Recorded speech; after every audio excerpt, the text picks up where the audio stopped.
We're out here on a creek. I just found some flint. For flint and steel, bushcraft survival, and flint knapping. You can make survival tools out of this, and you can make arrowheads out of this. Knives, whatever you need. Yes. Black chert on the creek. Excellent. Always love when I find random flint like this. Yeah. Maybe we should test it. See how. See the high quality hidden in there. Ooh, yeah.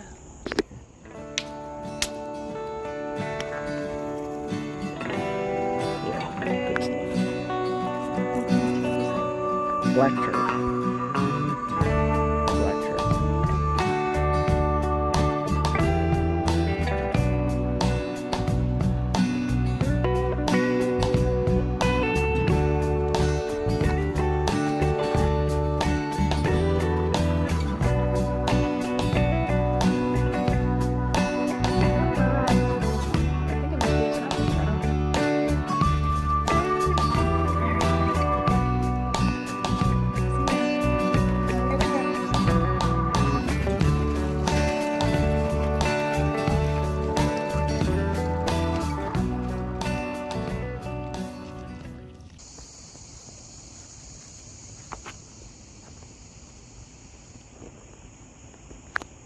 Black chert. Black chert. I got some in my hand here. What do you have? Ooh. Let me test it.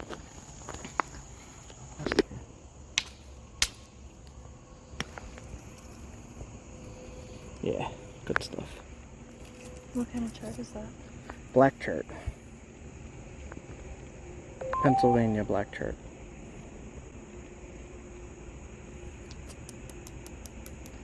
It's very ringy. Mm-hmm. I think I see another piece.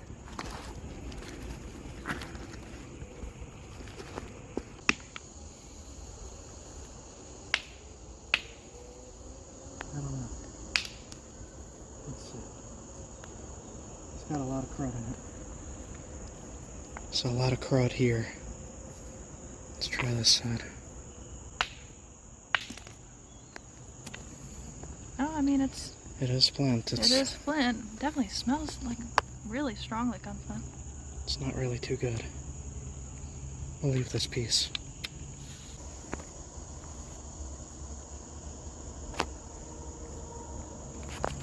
What do we got? Gotta try. Yeah, Still that's freeze it's nice, but it's freeze damaged. Here, hold on.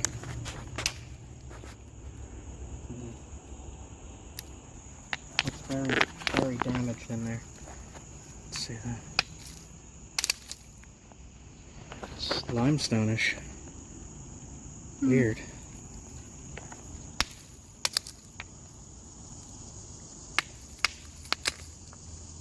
Yikes. There'd be a lot of getting around the bad stuff. Got these little things that you could use for flint and steel, bushcraft, survival, fire starting. I'll have to see if this stuff sparks, but this is higher quality. Ooh. I'll bring this piece to test with the flint and steel. Maybe we should test it. See how. See the high quality hidden in there? Ooh, yeah. Damn. If only that whole piece was like that. There's this weird silty stuff mixed in it. Let me see the. Silty stuff underneath the silty stuff. Nice. Alright, so I got this irregular shaped, kind of cruddy piece of basanite from Pennsylvania.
the shoreline of the creek here. Somebody's been napping down here. Is this your work? Who's been doing this? You gotta take these with you, man. Seriously, this makes some nice arrowheads. Take it with you. When you nap and you're testing rocks on the creek, take them with you. Pennsylvania napper. A friend. Which one of it is you? There's a friend somewhere. It is hot and it is getting dark. And there are toads everywhere underfoot. They might be were-toads. Extremely dangerous toads. Be careful.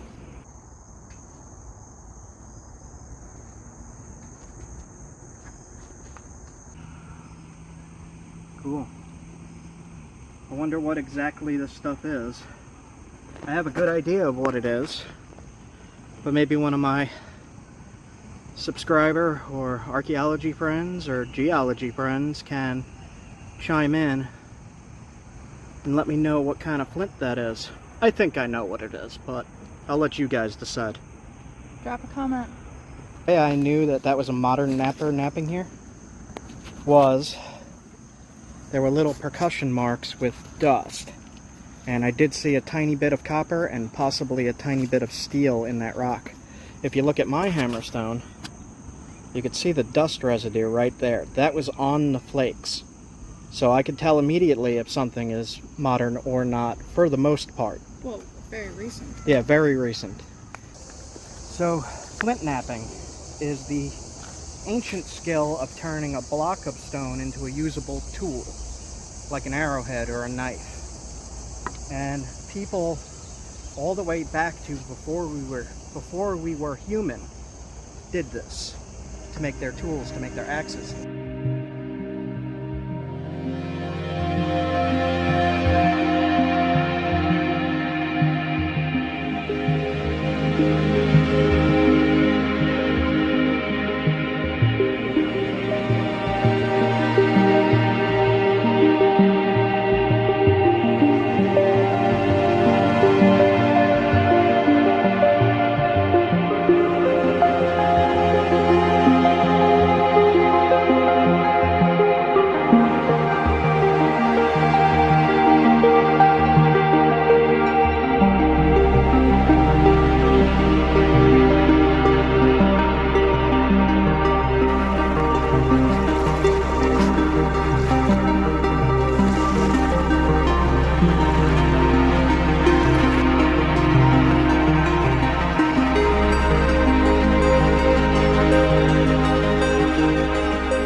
Bay, right at the water.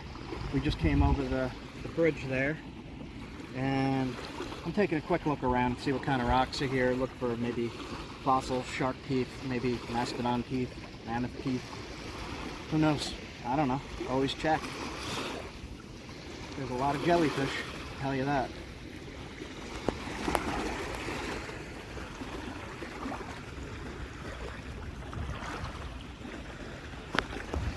Blue flint. Really? Piece of blue flint, yeah, with wow. Looks like calcite inclusions. I was reading that all types of flint in Maryland. Many different kinds. They're just really small. Hard to work stuff. Maybe you can throw in some pictures of what that looked like. Clip in pictures here, artifacts.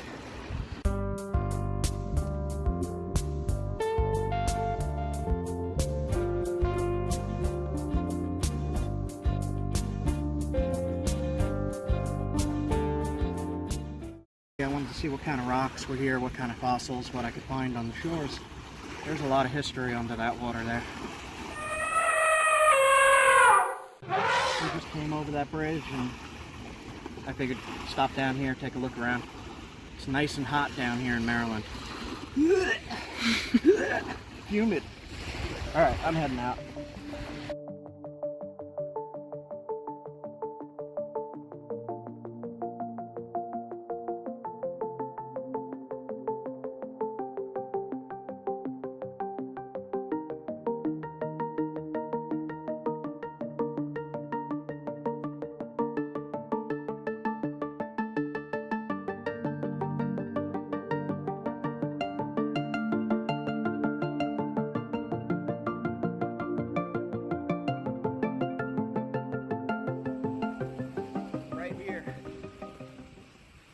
found a bunch of jasper. I tested it. Oh wow.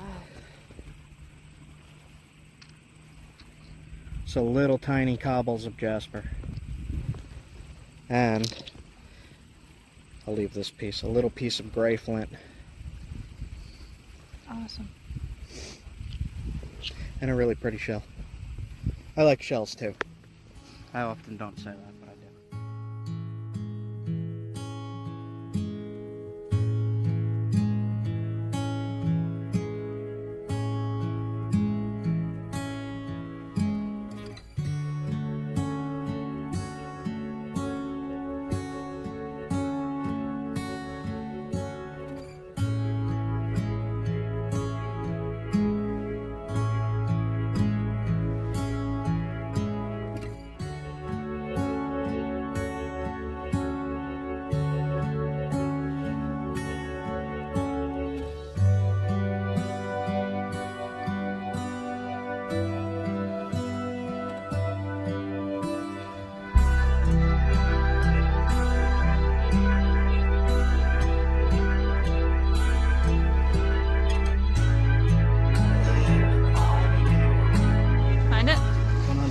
Jasper. Oh my gosh, that is so That's smooth. Yeah, Jasper. There's jasper here too. Like here's another piece. It's just Very tiny. it's so tiny, but it's really super smooth. I say it's nappable. When I'm saying it's nappable, I mean it flakes. I don't mean it's easily nappable. This is not easy material. This is not at all. But if you try to flake it, it flakes. So that means you can nap it. You just have to know the stone. If you want to try something rough like this, it's going to take you a lot of practice with this particular stone. But once you get good and you know how this stone works, then yes, you can nap this stone.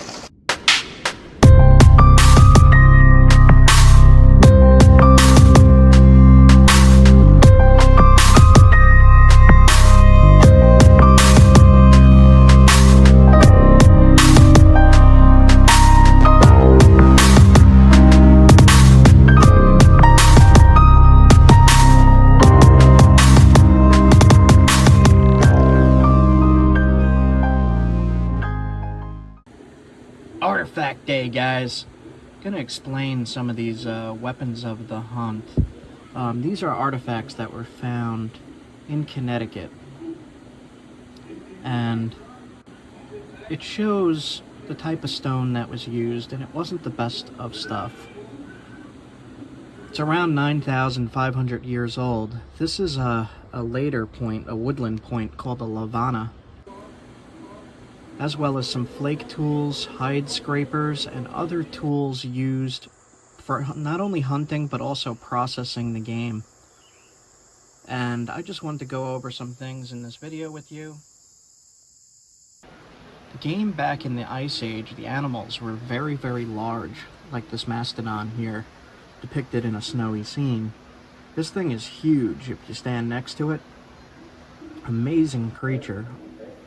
Then there's also the modern beaver in comparison to the Ice Age beaver. You could see the skull size difference.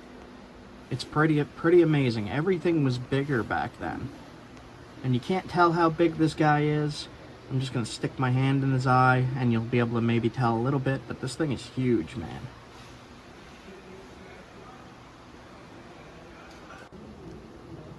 Now, there's some scenes here that I want to show. In the aftermath of a successful hunt, members of this ancient hunting group had begun to butcher the fallen caribou. Like native people in more recent times, the paleo hunters were probably accustomed to making the fullest possible use of the caribou as a source of food. Now, one of the things about caribou is people who used to eat caribou, they wanted the organs, they wanted the marrow from the bones and the fat from the animal. Maybe even the brains. There's a lot of fat in a bull that's highly desired. and fat in the ribs. Fat, potassium, and sodium in the tongue. And it made the tongue a delicacy, really. But the meat itself is pretty lean, and certain times of the year, you could have either a lean caribou or a fat caribou. A large caribou carrying all of its winter fat might feed a small group of hunters for several days. But its soft, warm hide could last much longer if properly tanned and softened. This labor-intensive process would have begun when the animal's hide was stripped from the carcass and then scraped clean of the flesh on its underside. A skin from which all the tissue and meat have been scraped off was dried for 1 day or 2 days. A mixture of brains and water and wrung out, and then it was stretched and soaked again, stretched and soaked again. And basically this process was repeated 2 or 3 times until finally you had a skin that was quite soft. A finished hide with its hair scraped off might have been sewn into a tent cover or cut into small pieces for various other uses. With its hair left on, the caribou skin would have provided excellent material for bedding or for the kind of winter clothing worn by the hunters in this diorama. A person who was wearing caribou skin clothing with the hair inside could live through winters where the temperatures fell to 50 or 60 degrees below zero with no trouble whatsoever.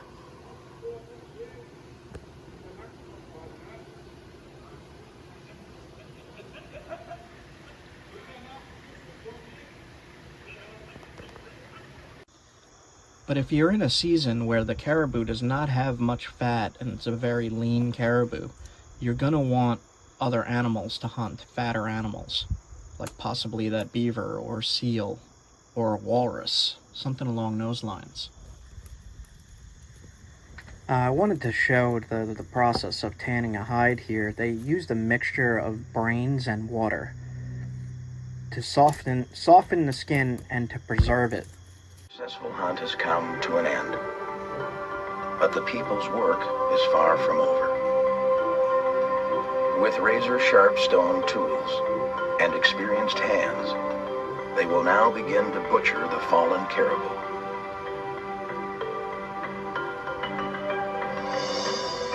The people will use everything the caribou has to provide.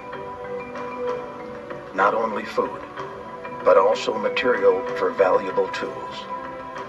And most important is the caribou's thick, soft hide, which the people now begin to prepare for use in clothing and shelter that will keep them warm throughout the long, cold winter ahead.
You could see an ancient person here using a little billet on some Norman skill chert to make fluted points and little scraper and flake knives.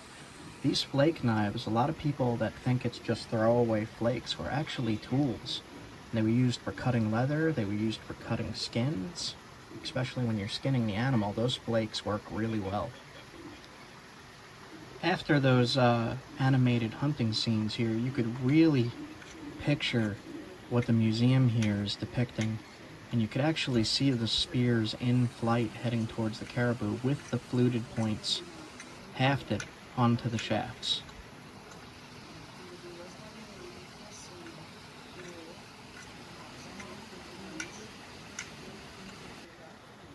They even went as far to show the blood on a fluted point laying on top of the caribou being butchered. And the other guy in the last scene was actually holding a caribou head. I have a friend who eats a lot of wild food, and on his YouTube channel, The Wooded Beardsman, he tests a lot of these foods that we don't really do anymore. It's kind of gross, but kind of awesome at the same time. Like he'll eat fish eyeballs. See possible ancient food sources, there's 2 channels to check out. It's The Wooded Beardsman and also his friend Jeremy, and his channel name is One Wild Crafter. Now you're going to want to check both of those guys out for traditional foods and wild edibles. Now I just wanted to give you guys a good depiction of what's going on in this section of the museum here, where you can see the caribou hunt. So I'm going to pan around a little bit and let you look. You could pause on certain scenes to see what's going on.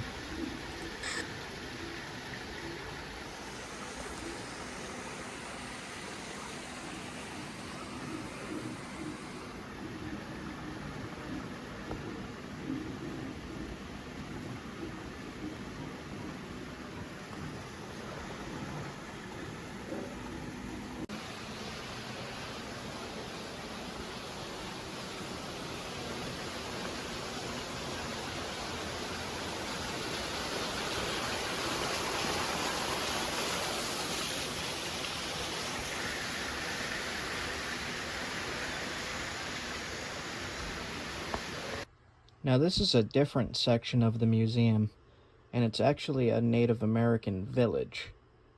So you guys should appreciate seeing this. It really brings things to life in this section. Here is a stone knife being used to cut up these very large bass. Those are huge.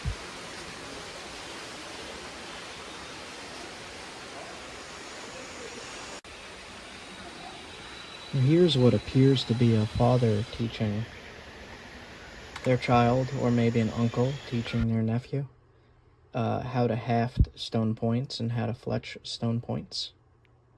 And they've got a whole bunch of arrow shafts all tied up and laying down next to them.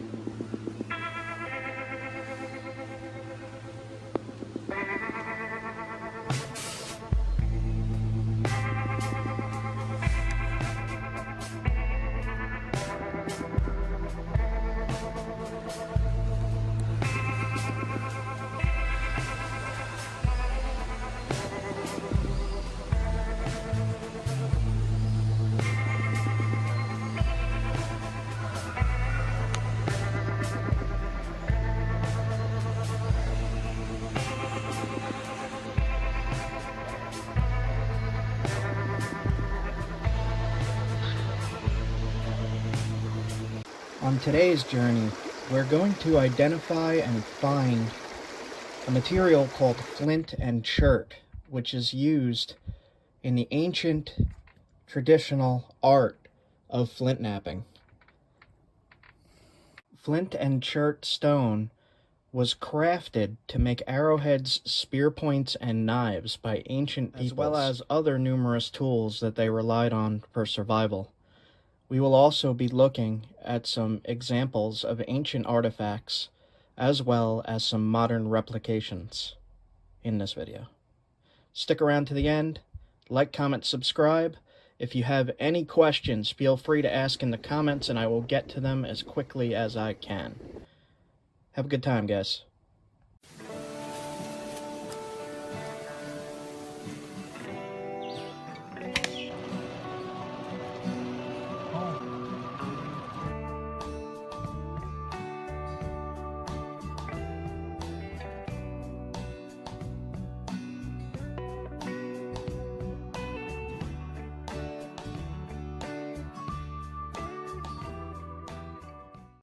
Onondaga.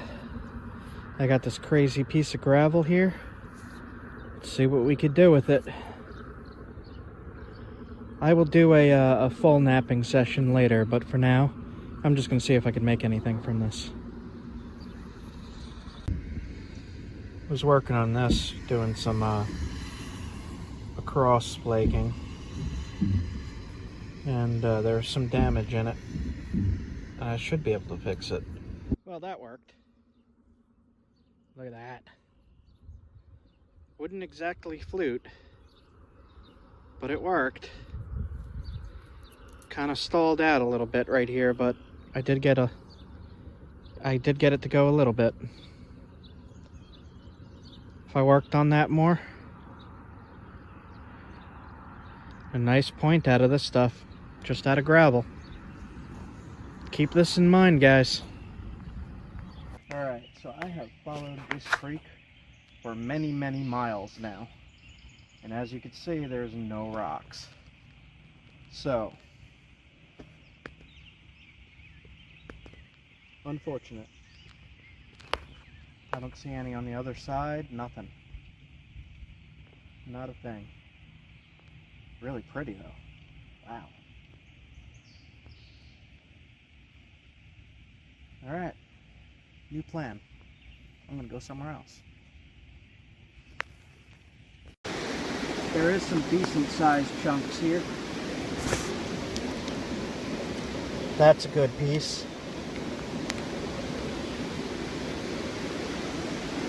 And I'm just gonna mark this down.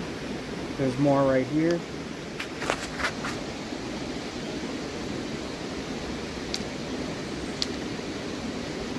Not the best. So I just looked down here in the creek. And it looks like there's a, yep, that's a pretty good piece. It's a little tumbled, but I could probably nap that. I'll give it a try. So, creek find. Okay. Cut that because of that thing. There is some pretty big blocks. This goes down deep. But this is chert right here. But I'm not about to dig something out.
So this is pure limestone.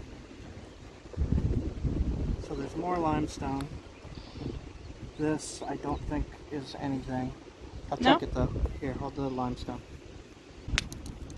Sandstone. Oh. However, what is that? Looks weird. More sandstone. So a lot of sandstone here. There's some quartzite and very little limestone, but limestone is here.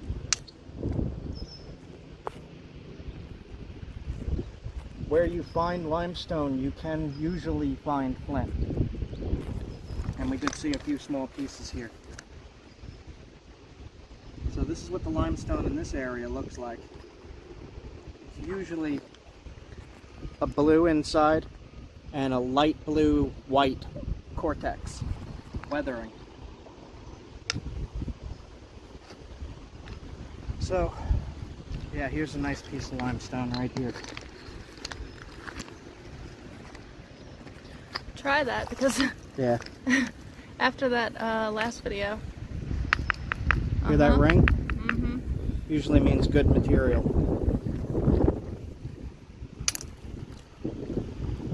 It's cherty. It's limestone with chert. So you can knap this. You can use this. It's just rough, but it'll work, and it's very, very sharp. You could knap this real quick into a spear point or arrowhead.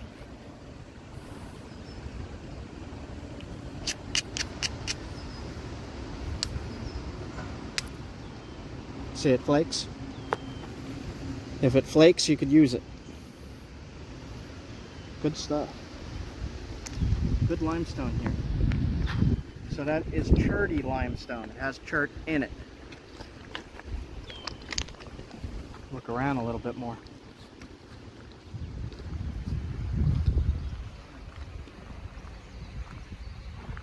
So the road I was on looks very sketchy.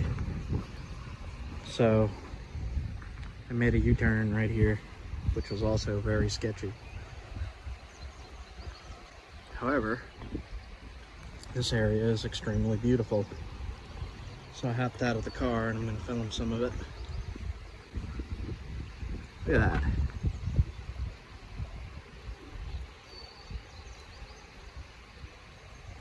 I don't even really know where I am right now.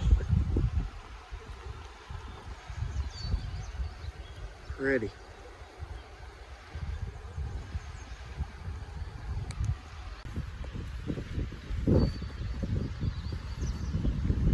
There's like nobody here. I'm just in the middle of the woods.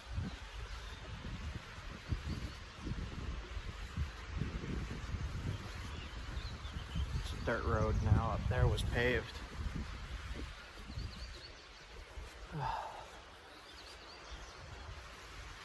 Feels pretty wild. Really enjoying this. Oh.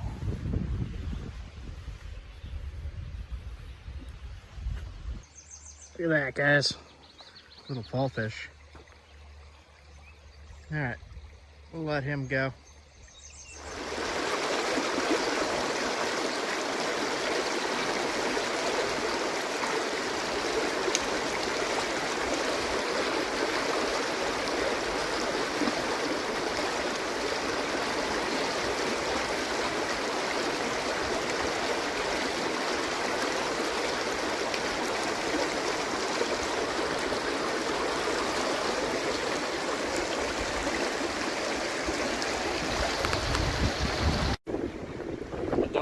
Pretty grainy.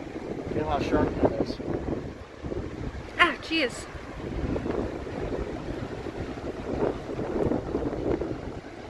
That was gross. Quartzite. Oh, wow. It is. It's weird. Let's try over here. Yeah, quartzite. Look at that. It's shiny. Kind of sugary. Yeah.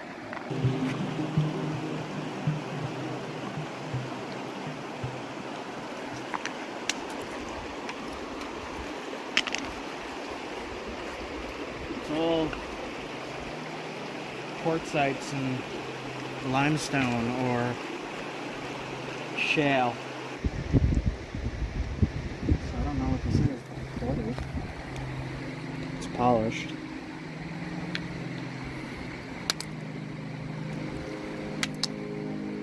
Well, some kind of slate shale. Just polishes up nice.